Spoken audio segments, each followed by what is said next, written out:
Ready start.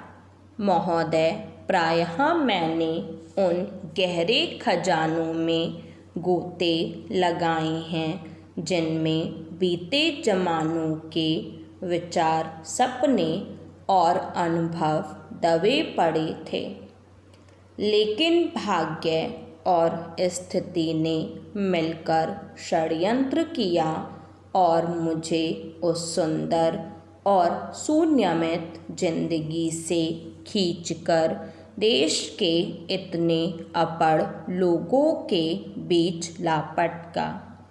मैं बहुत से पुरुषों और स्त्रियों से मिला।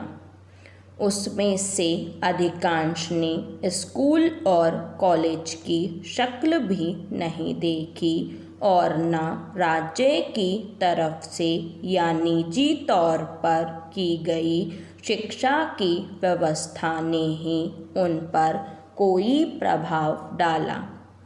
आखिर शिक्षा से बढ़कर आकर्षक और महत्व रखने वाली चीज़ आज और क्या है। लड़ाइयों में जूझती इस दुनिया में दुख भरे हैं, झगड़े हैं और हजारों समस्याएं हैं जो हमें सता रही हैं।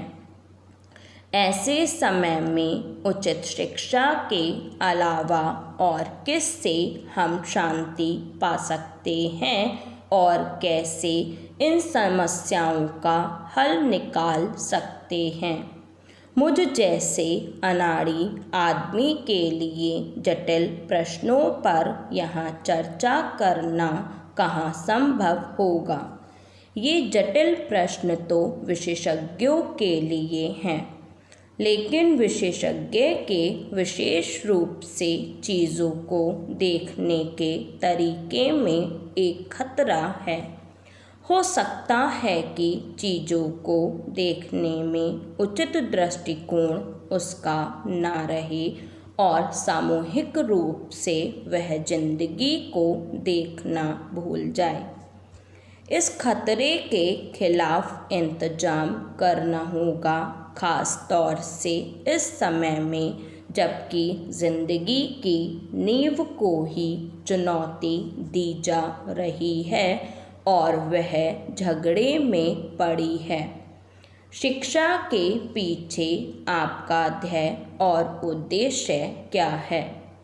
जरूर ही आप बढ़ती पीढ़ी को जिंदगी के लिए तैयार करते हैं, पर आप जिंदगी को किस सांचे में ढालना चाहते हैं? क्योंकि अगर उस सांचे की साफ तस्वीर आपके दिमाग में नहीं होगी तो जो शिक्षा आप देंगे वह दिखावटी और दोषपूर्ण होगी। उद्देश्य भी उसमें कुछ ना होगा और आपकी समस्याएं और कठिनाइयां बढ़ती ही जाएंगी। यह बात संसार में स्पष्ट है कि यही वायुमंडल हमारी बहुत सी मुसीबतों का कारण है। बहुत समय से शिक्षा का आदर्श आदमी की प्रगति करना रहा है। जरूरी तौर पर यही आदर्श रहना चाहिए, क्योंकि बिना आदमी की प्रगति के सामाजिक प्रगति नहीं हो सकती।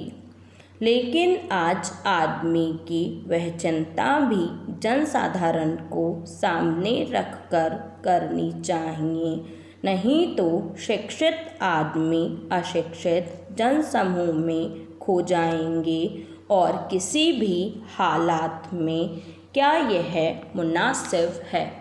महोदय, इंसान के दृष्टिकोण में भी एक महत्वपूर्ण प्रश्न का हमें मुकाबला करना है। क्या एक अकेला इंसान दुर्लभ मौक़ों को छोड़कर वास्तव में आगे बढ़ सकता है अगर उसके चारों तरफ का वायुमंडल हर समय उसे नीचे खींचता हो?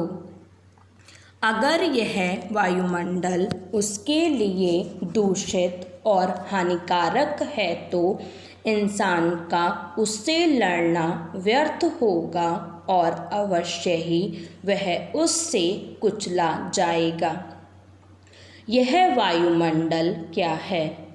उसमें वे पैतृक विचार, दुराग्रह और संदेह शामिल हैं जो दिमाग पर बांग लगा देते हैं और इस बदलती दुनिया में प्रगति और परिवर्तन को रोकते हैं।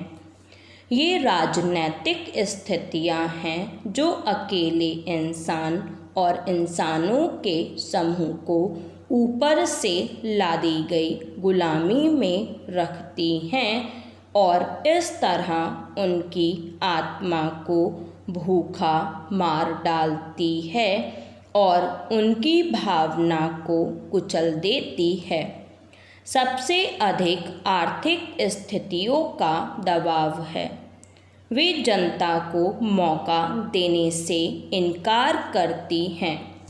हमारे चारों तरफ दुराग्रह और संदेह की जटिलता और राजनैतिक तथा आर्थिक स्थितियों का वायुमंडल फैला है जिसके पंजे में हम फंसे हैं।